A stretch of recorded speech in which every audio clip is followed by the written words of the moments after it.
also completed as a house surgeon and pathology resident, and also he has DNB in pathology in 2019, and he is having a lot of professional experience prior to the current the position. He has also had worked in Trivandrum as in the regional cancer center, and also in Karakonam, Dr. SMC SI Medical College as assistant professor, and he has also has a lot of board certification in pathology and from NBE and JSS University, and he has a lot of research experience in his credit, and he has done a lot of the clinical studies. One is on the RBC histogram and the P16 immunomarker and tumor budding, and also detection of HPV related lesions. And sir is also have a lot of yes sir, also has a lot of professional training in different areas, and has a lot of teaching experience and the publications. And one best thing I just want to mention here is sir is also having award on best case presentation award uh, in a seminar that was conducted by Karnataka Indian Association of Pathologists and Microbiologists in April 2017. And also he has given a lot of the guest lectures, and he has been invited in many as an invited speaker. And sir is also having a lot of presentations, CMEs, and the conferences. So this is in short introduction to sir. Sir, please proceed now, sir. Thank you, sir. Thank you for the kind words. I'll just share my screen.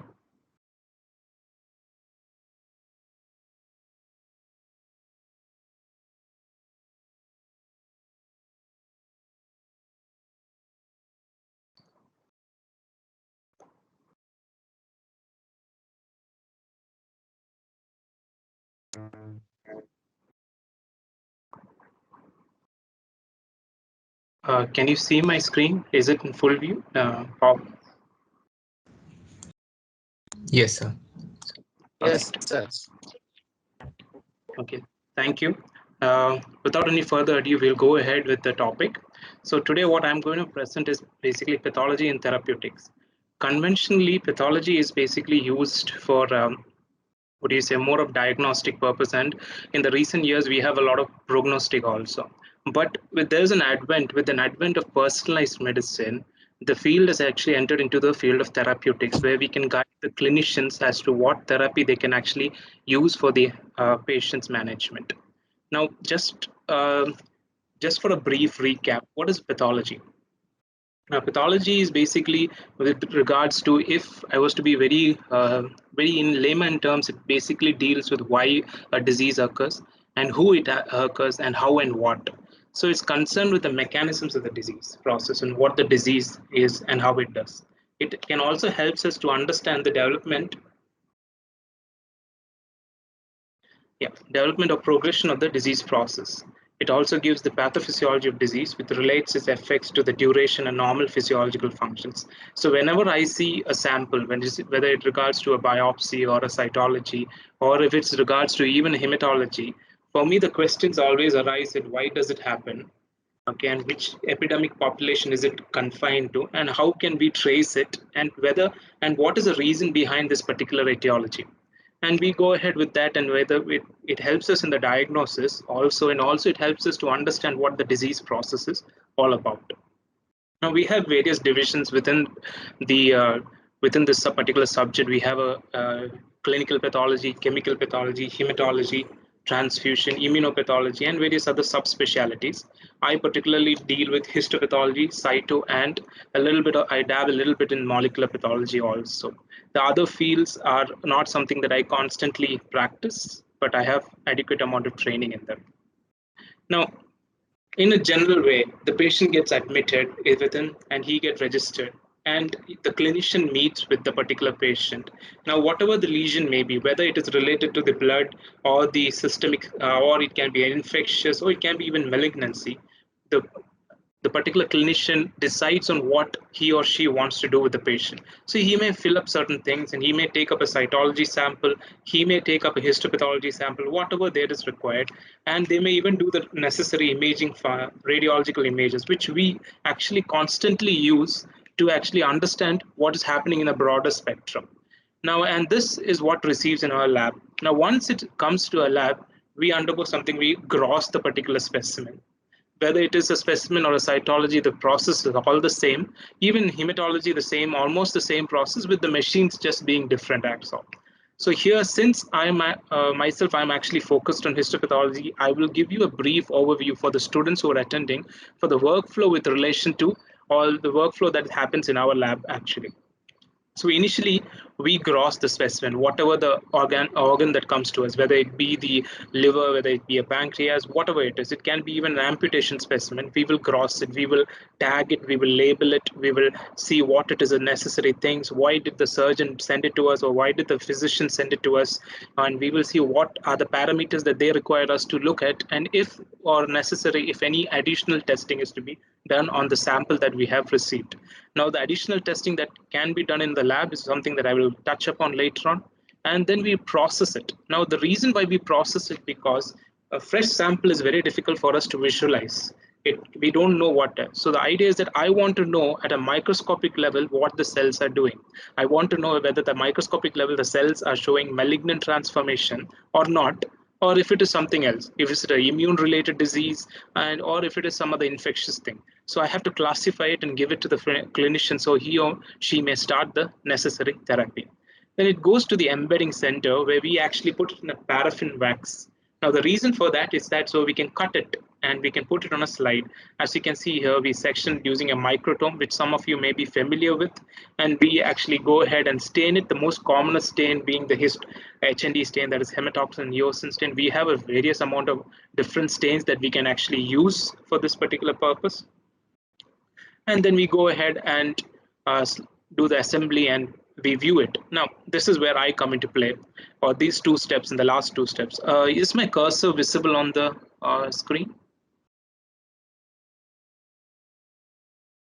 Yes. Yeah, okay, thank you very much. So we go ahead, we now most of the labs, not actually, most of the labs abroad have something called as next generation sequencing. In India also we have in certain laboratories. We have it in our place, we are standardizing it, but we actually use this to gain a lot of information. But at this particular point of time, what we do is microscopically examine the slides and then do the interpretation and the diagnosis. Now, just to understand, what do I deal with in a broad classification wise? Okay, I want to know when I see something, basically the clinician wants to know if it is inflammation, if it is some degenerative disorder, if it is inherited or a neoplastic. This is a very broad categorization of any pathological process that even in case if any of the students are writing up exams and you have a question to classify your diseases, you can use this classification. It's going to fall in this thing. It's either an inherited disease, it's either inflammation which can be related to a traumatic response or due to an infectious response. It can be a degenerative disease, or a degeneration can be anything. That could be something autoimmune mediated degeneration, or it can be basically some degeneration due to a vascular ischemia or something along those lines. Or of course, something that we are all aware of is the neoplastic changes that we see with this thing. Now, this is from a textbook that I actually quite often refer to, and it's not something that I have made myself, right? Okay, so for me, when I see a particular slide, it is something, or see a patient's biopsy or a sample or a cytology, I want to classify according to which category this places into. If based upon that, they will have a different modality of treatment. If I were to tell to a patient, the surgeon or the clinician that the patient has malignancy, that he has a cancer, then the thought process is entirely different. Then their entire stream of treatment for the patient changes. If I would say that no, there is no malignancy in this particular patient, but there are some other things, it could be an immune mediated disorder, or it could be something that degenerated, or you should look at a vasculitic phenomena, then their treatment completely changes and they think of something else. And if I get a biopsy from a small child, and if I, like for example, get a liver biopsy, and I see some storage disorder in it, I will inform the clinician that the patient has some inherited or something that is hereditary in this particular child, and you need to work it up. So that's how. Now, pathology in a broad has a category in both neoplastic and a non-neoplastic angle. So maybe a couple of years back, till many years ago, we were very much focused on understanding the cause of disease. And now, with a lot of advancements and with a lot of things that which comes in, it is possible to direct the route of treatment in a particular direction. And I will tell you as we go further into this presentation. Now, we'll just see an example of how I can help the clinician, or one of my colleagues may be able to help the clinician to direct the treatment. Now, consider a patient who may present with clinically with fever, swelling in the neck. So the question that actually the clinician is asking us, is it a malignancy or is it not? So they may do a two process. One thing, they may actually see for the imaging to see if it is a lymph node, if it is thyroid, anything. And using that, they may actually do a procedure called as fine needle aspiration cytology, or even they may take a crew cut biopsy. This is an era, maybe in the last 20, 30 years, it's a time period where a lot of small biopsies, limited samples have come. Many of the patients actually prefer not to undergo surgery firsthand without knowing what it is. So not everybody opts for surgery. So they may actually take a very small biopsy, maybe like a 0.1, 0.2 centimeter biopsy. And in that, we seek information. And this particular thing is what I will end up seeing after all this has happened, and I will know all this information. And here, for me, I know what it is when I see it. It is a granuloma. And it's a chronic process. So I understand it is a chronic process. The patient is having a chronic disorder. I know that. I understand from what I have. From the history and everything, I understand this patient could have an inflammatory disorder and it is not malignancy. So with help of further special stains, even with bacterial cultures and everything, the diagnosis will end up as tuberculosis, and the patient who gets the ATT therapy, and he or she will be happy and they will come back out of it very happily. This is one way where we can direct the treatment of the patient, where the diagnosis changes everything.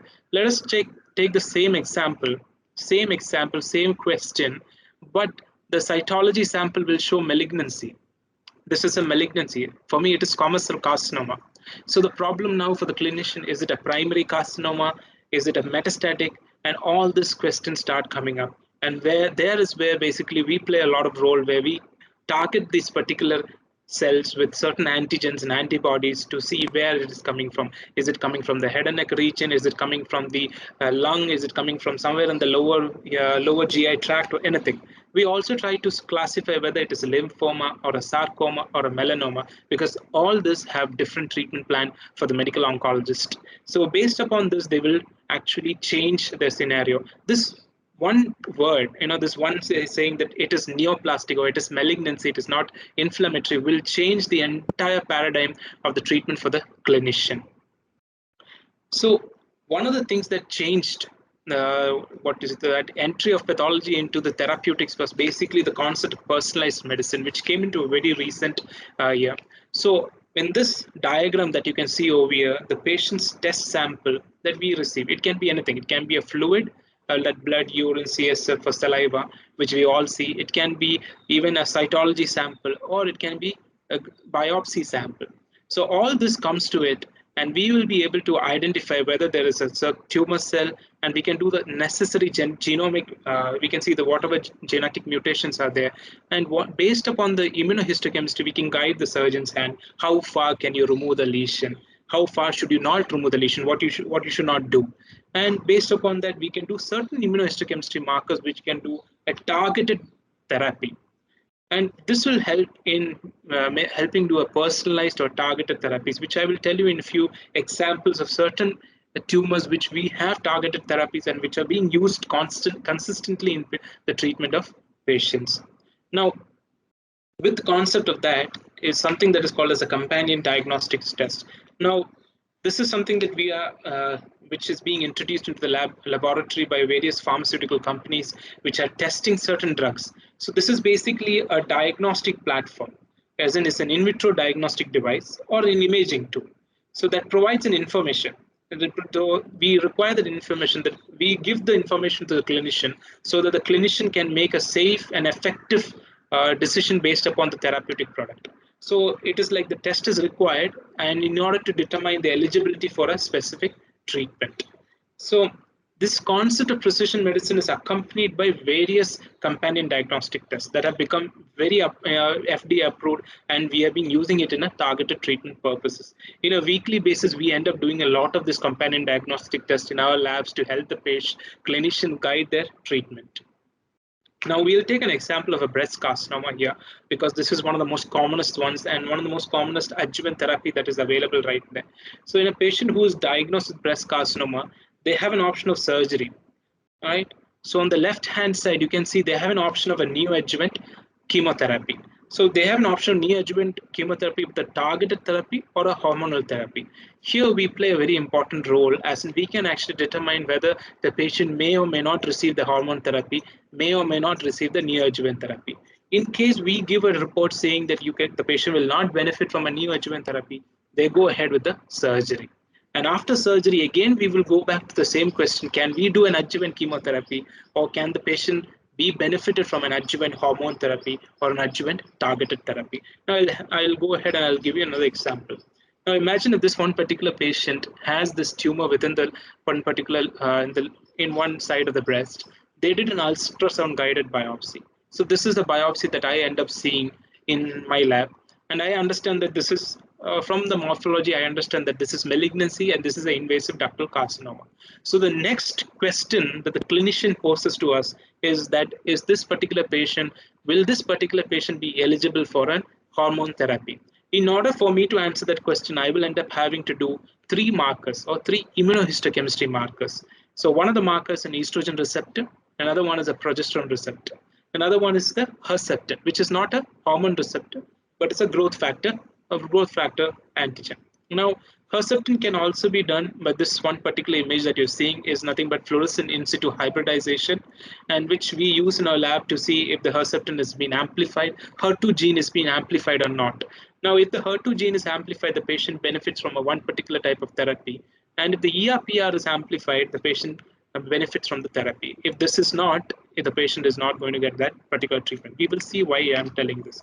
Now, with the advent of the molecular genomic landscape and NGS, a lot of such data has come forward right now.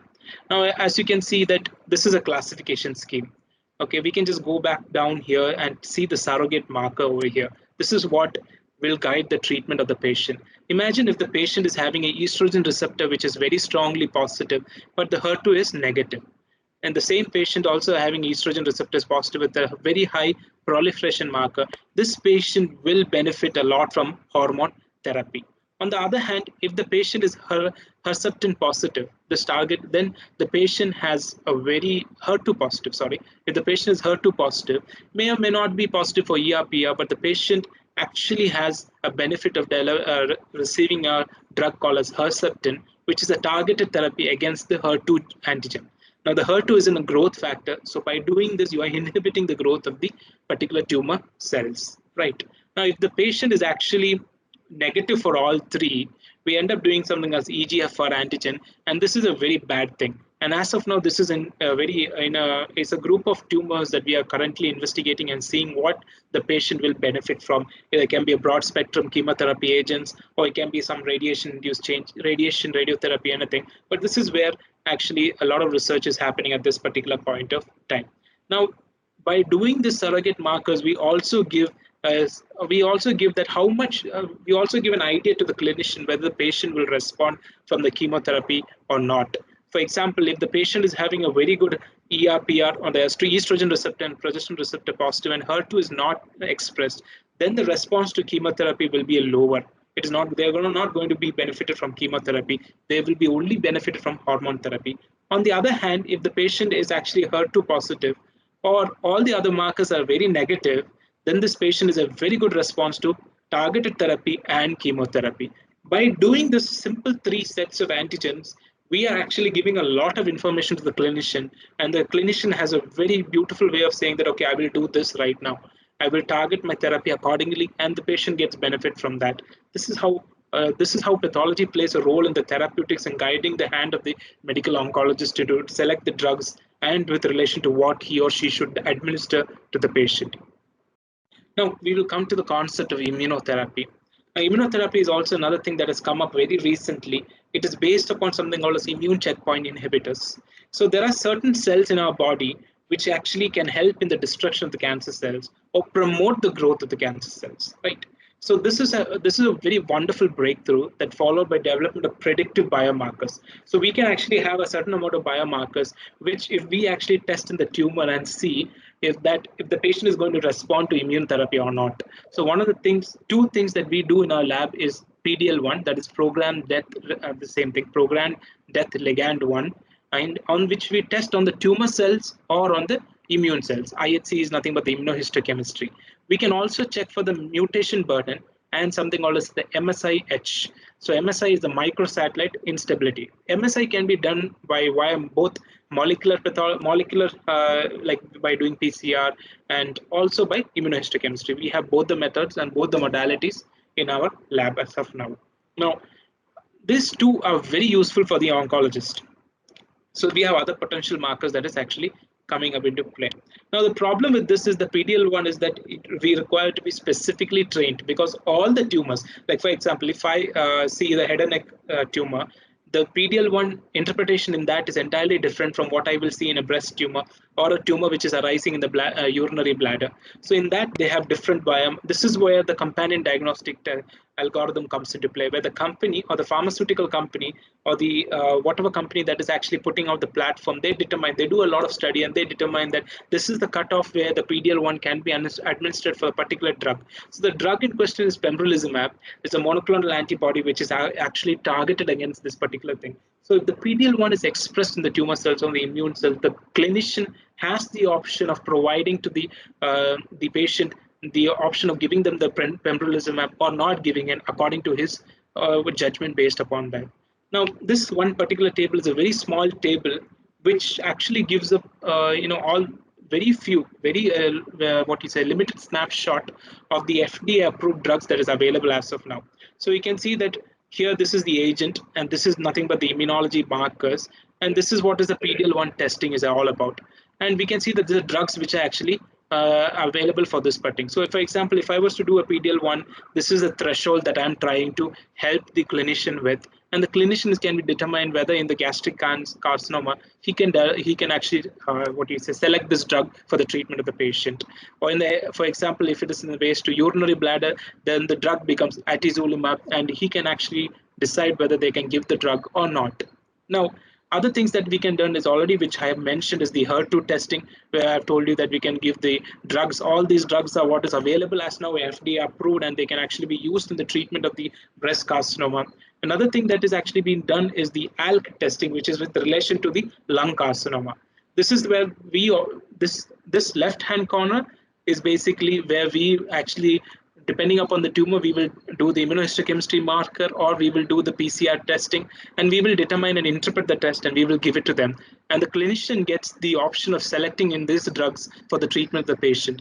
So imagine many years ago, if these drugs were available, they were just blindly giving the patient. They didn't know whether the patient will benefit or not.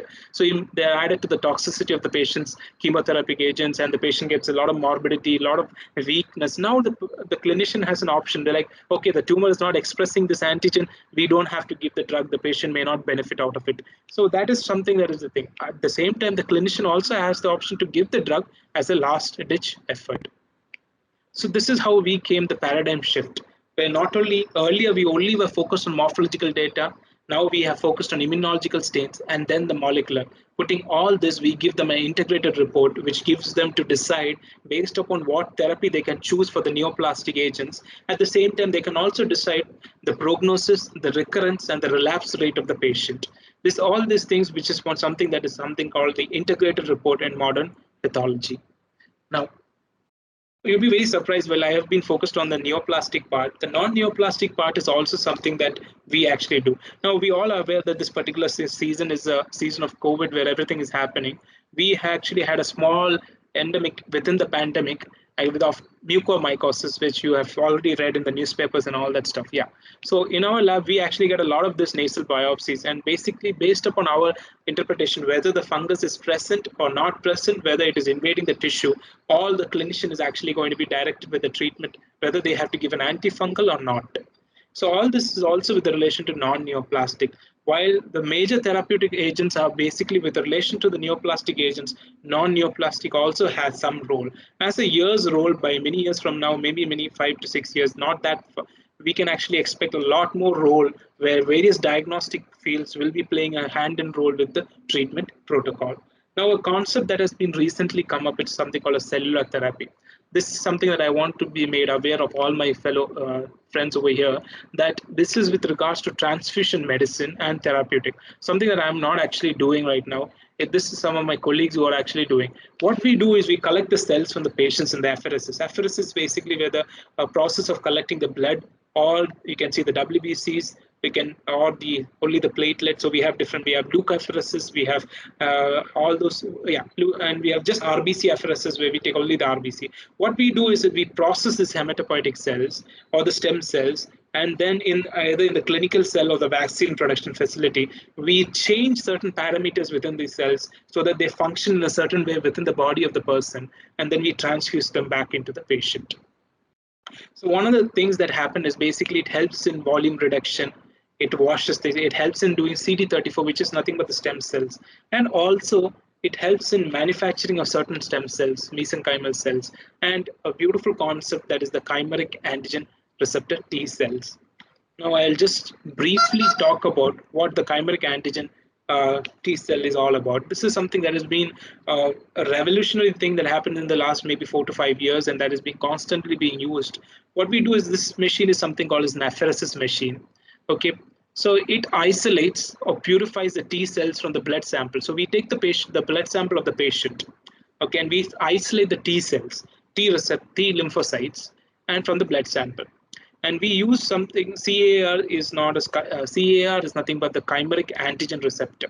So we genetically engineer these T cells. So remember, the T cells are from the patient only. We take the T cells, we engineer the T cells in such a way that there is a certain gene which is being inserted into the T cells. Now the reason for that we do that is basically we want to change the T cells into something called as the CAR T cell or the chimeric antigen receptor T cell. Now, the chimeric antigen receptor T cell will express a certain antigen, okay, a certain antigen on the surface, which was not expressed in the T cells of the patient prior to this procedure. So we will have an antigen recognition domain and the signaling domain. This T cells will have this domain. So this antigen, now what we are trying to do, make the T cells do is that we want the T cells to go and recognize the tumor cells, right? The tumor cells that is there in a particular aspect. We want these T cells to go and say, okay, find this tumor.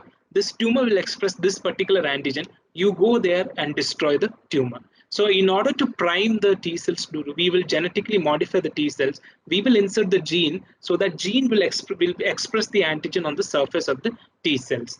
Now, we will culture the T cells within a media, the cell culture media. We'll grow as many CAR T cells as possible, and then we will reinfuse this back into the patient. Now, you'll be asking, why should I take it from the same patient and not some other patient? It is possible for us to take from another patient, but the problem is that we will actually faced with the we will have in our hands maybe a transfusion related adverse reaction or something. So it is much preferable that we take the T cells from the patient itself, and we will usually, most of the times, unless the patient is really sick and they have a kind of where they have cytopenias where there's a leukoreduction and there is not many WBCs available, then we will actually either we will prime the WBCs and we will prime the bone marrow to produce more WBCs, or we will actually use it from a donor person whose HLA is matching with the patient as much as possible. Otherwise, we will do this procedure only where we take the patient's T cells.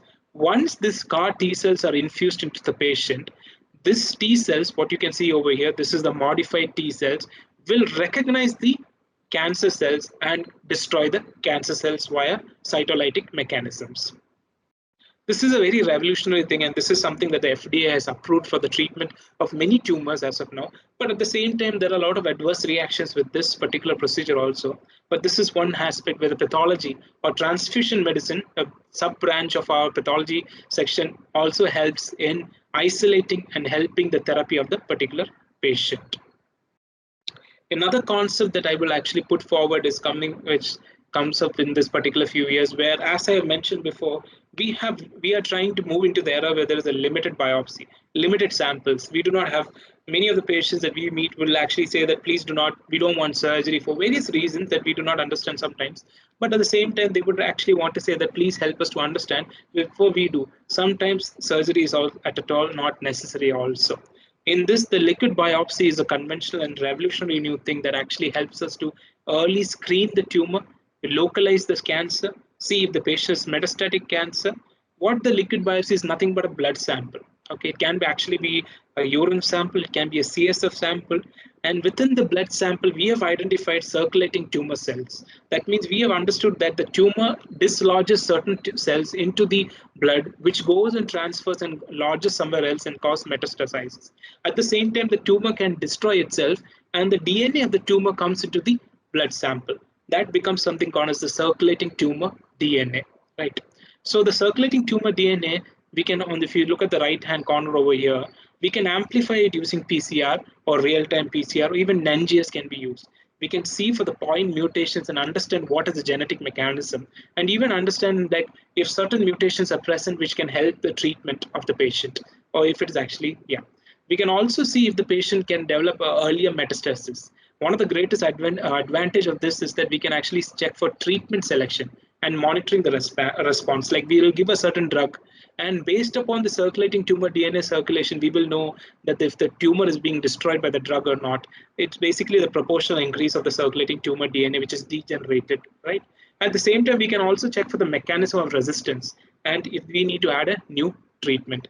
Same thing is also where we can do a circulating tumor cells, which helps us to see for protein expression, phosphorylation, and all this concept. And at the same time, we can culture the tumor cells for seeing if the drug, for example, I can culture the tumor cells in the lab, and I can add a chemotherapy drug on the culture and see if the cells are dying based upon that particular drug, where we can see the sensitivity of the drug to the tumor cells. This helps us. It's the same concept that you can apply for bacterial sensitivity and culture, where we can see the cells can respond or not. This is some of the advantage of a liquid biopsy, which is something. This is a difficult procedure because it's something that has been studied and we are not actually adopted into the laboratory practice yet. I think maybe in the foreign countries, but I don't know about that. But yeah, some of the things can be done based upon it. Something that actually we can use, which has actually been used in the liquid biopsies, was the liquid cytology that came into play in the recent years. Now, a little bit about molecular pathology. For that, I need to emphasize the molecular pathology in how it can help the treatment of the patient in a non-neoplastic and a neoplastic procedure. We will see a small case example. So imagine a patient who was presented to the cardiology clinic with chest pain, and he was diagnosed as having a myocardial infarction. Subsequently, within the time period that the patient had come to the cardiologist, he or she actually intervened for the patient and gave the appropriate drugs and did a cardiac catheterization. The patient was fine. All right. And the patient was discharged 5 days after this particular procedure by giving him aspirin, as all of you know what is that, and a clopidogrel drug to prevent thrombosis because he has undergone a catheterization, both of them which will help in delaying the clot. But almost a month later, this particular patient with presented with the similar signs and symptoms as he had when he first presented to the clinic, that he had chest pain, shortness of breath, symptoms which are similar to a myocardial infarction. And they did a biochemical value. All the cardiac enzymes were elevated, which was indicating that the patient had an acute myocardial infarction. Now, this is a problem, right? You have to imagine what is the reason behind this. Like, why is a patient having an MI with a very short span of period of time? He just 1 month. It's not that long duration. At the same time, the patient is also given drugs to prevent thrombosis, right? So they actually went ahead and saw that the cardiac catheterization showed thrombosis of the previously stented region. So that means the drugs given did not work. Whatever the drugs, it was not helping the patient to prevent thrombosis, which is something that is very critical. So what can be done in this particular scenario? How can we help the cardiologist to make his decision? we can do a molecular testing for CYP2C19 gene. Now, this CYP2C19 gene is associated with clopidogrel resistance. This is something that is being done actually. By checking the variations of the allele of CYP2C19 gene, we can know if the patient can develop a resistance to clopidogrel or not. In this particular patient, he was heterozygous. Okay, for this particular gene. Okay, he had this particular 2 allele, that is heterozygous for CYP2C19 asterisk 2 allele, and a negative for the other things. So as a result, this particular heterozygosity is associated with decreased effectiveness of clopidogrel, okay, an increased risk of thrombotic cardiovascular events. As a result, when this clinician receives this particular information, that when we tell them that this patient is heterozygous for this, as a result, he is going to be resistant to this particular drug. If you continue giving this patient this drug, he is going to come back again with thrombosis. He's going to come back again with severe myocardial infarction, and maybe you will not be able to save this patient again. This guides the cardiologist to change this drug into another much more effective drug, or whatever drug that is available in his arsenal, other than the drugs that is going to be processed by this heterozygosity. This is how we can guide the clinician to decide in a non-neoplastic entity, or basically in a medical condition. Now, this is an example of where a practical use of a molecular pathology in clinical practice with relation to pharmacogenetics. And I'm sure most of you are aware of pharmacogenetics more than I am actually, which is nothing but the study of difference in drug response to a variation in genes that affect the drug metabolism, efficacy, and toxicity. This is something that is being done in a day-to-day practice, but as of now, it's being adopted in India only. But yeah, foreign countries make use of this particular modality to guide the treatment in the medical conditions. Now, what about molecular pathology in hematopathology? I've told about solid tumors like breast carcinoma, I told about lung carcinoma, I told about a lot of things. But what about a blood-related thing? So in this one particular patient, we'll actually see this in the form of a case scenario. A 60-year-old male presented who had hypertension and hyperlipidemia. He presented in his primary care physician with malaise, fatigue, pain in the left upper quadrant. On physical examination, he was found to have massive splenomegaly, and he was emaciated. He was an old man, right? So what did the clinician did? He went ahead and did a blood smear. In the blood smear, we saw all the cells, different lineages of myeloid cells. So in our mind, what we gave the clinician was a diagnosis. We told the clinician that the patient might have chronic myeloid leukemia. So what the clinician went ahead and ordered for a BCR-ABL fusion translocation. This is nothing but the PCR gel blot analysis of the PCR that is done for the patient. So the patient was positive for the high level of BCR-ABL fusion transcription with a beautiful ratio of Gus-B ratio 100%, right?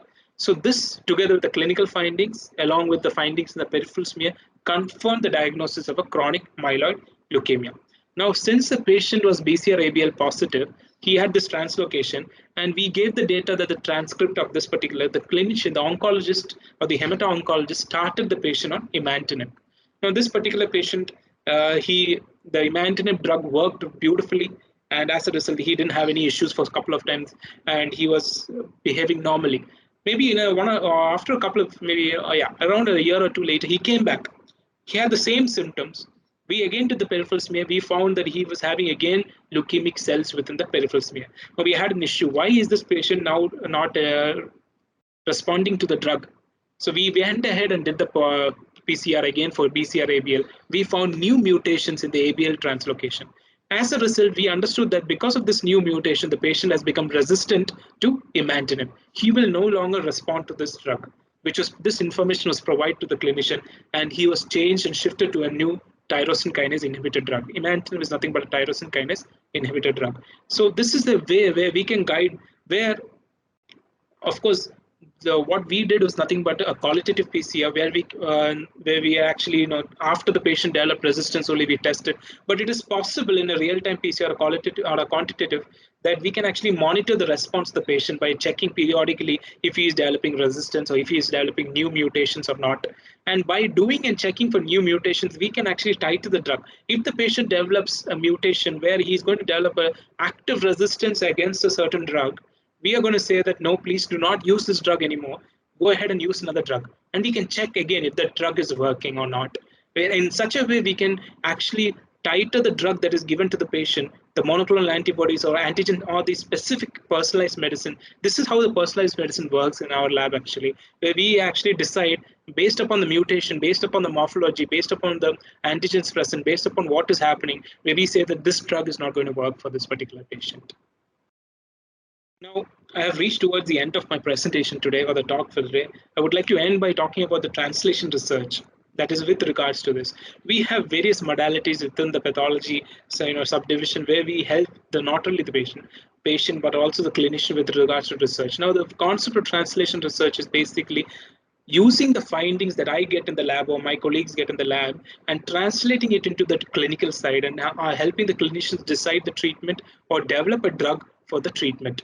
With the actually one of the greatest beautiful examples was that in the last 1 year we were able to develop a vaccine in a very rapid way where we can implement for the individuals that were actually being infected or non-infected, right? Yeah. In that way, in our labs, we have PCR, which helps us to detect a methylated DNA, measure the circulating miRNA. Now, certain tumors like glioblastoma, by detecting for a methylation DNA, we can actually tell them if the chemotherapy will work or not. This is how the translation works. We also have immunohistochemistry, which not only helps us to classify the drug, we classify the tumor. For example, if in the head and neck we have a malignant tumor, we can, based upon the immunotherapy, we can classify it into a sarcoma, melanoma, or a NUT1 carcinoma, where the surgeon's treatment changes, the oncologist treatment changes. It also helps us to identify new proteomic markers, against which new drugs can be developed. Any period and time of period in our lab, there will be a research going on where there's an antigen being expressed, and the antigen is being tested against a certain drug for which we can use it against. We also have fluorescent in situ hybridization, which helps us not only to do the classification, but it helps us in the prognostic marker also. Sorry for the typo. Yeah. We can also do microarray. Microarray is basically where we can use massive amount of small tissues, where I can see within the same slide many amount of patient samples, and I can compare where it is happening. How does this help me? This helps me to identify something called as tumor heterogeneity. In the recent years, there is a concept of tumor heterogeneity, which actually plays that within the same tumor, there is actually multiple genetic mutations happening. And it is because one genetic mutation is very much predominant that that tumor has grown. Once you give a chemotherapy or a targeted antibody therapy against that genetic mutation, those cells die. But the relapse of the tumor is because of the mutation that is already there, the other minor mutations, which are now going to become major mutations. That's how the patient comes with a relapse. This microarray technology helps us to detect all this tumor heterogeneity. We can actually say about this actually can be used by next generation sequencing, where we give a massive amount of information telling about how many amount of mutations the patient has. But how much useful that information is in the clinical side is basically what the translation research comes. If we were going to generate a massive amount of data and give to the clinician, he's going to get confused and he's not going to be helpful anyway. It's basically where we tighten down and give what is improved. So there's a lot of organizations which actually work up and try to work into say that, okay, we can do this and not do that. All right. So the microarray NGS helps us to predict the response to the immunotherapy, identification of the predictive markers and everything. Last but not the least is a mass spectrometry, which helps in identifying new diagnostic biomarkers. Cancer diagnosis and prognosis is something that we can use the mass spectrometry for. And with that, I end my talk and I thank you. I would like to thank Dr. Sherin for giving me this opportunity, and also for Dr. Blessy, who actually invited me to this, and to the pharmacy practice unit of the department for thanking me and entertaining me at this particular time. And thank you, and regards from CMC Vellore.